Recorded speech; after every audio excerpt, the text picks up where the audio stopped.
Welcome to Level Up, where you get the score on video games. And I think it's about time I review a Sonic game. I think I'm going to start with Sonic Adventure 2 Battle for the Nintendo GameCube. Why this one? No real reason. It's not my favorite, but it's not the worst one there is. As a matter of fact, some consider it to be the last great Sonic game. So let's look at the good and the bad, that's a joke by the way, of Sonic Adventure 2 Battle. As the title would imply, this game is a direct sequel to the first Sonic Adventure. The battle on the end, however, allows us to distinguish the GameCube version from the original Dreamcast game. But I have very little experience with that game, and I'm not 100% sure what changed, so I'll be talking exclusively about the GameCube port. My name is Dr. Eggman, the world's greatest scientist, and soon to be the world's greatest ruler. The game's plot follows the usual Sonic one, where Eggman is trying to take over the world. Of course!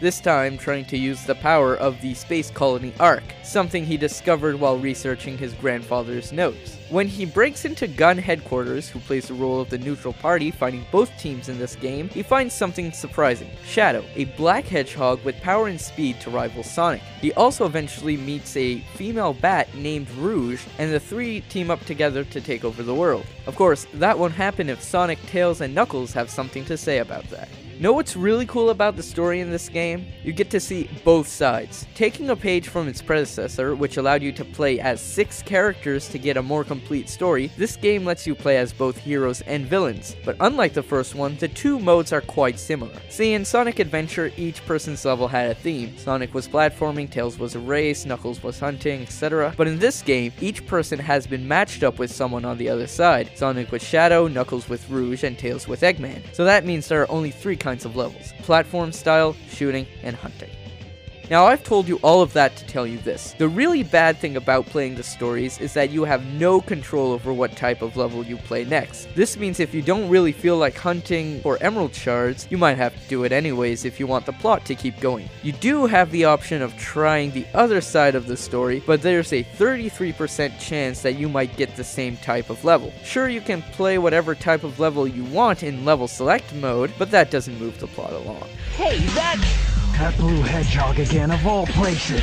The graphics are pretty good. Not great for what we later saw the GameCube could do, but considering that this is technically a Dreamcast port, it's still really good. This is especially true when you compare it to Sonic Adventure, but I'll have more on that game later on when I actually review it. Anyways, the graphics are good with no real harshness taking away from enjoying the game, just nothing spectacular either. However, I love the music in this game. I honestly think that this, or rather the original Dreamcast version, was the first game that I ever sang along to and even downloaded tracks from some of the levels to listen to without playing the game. If you have to know, my personal favorite song has to go to the Eggman theme song.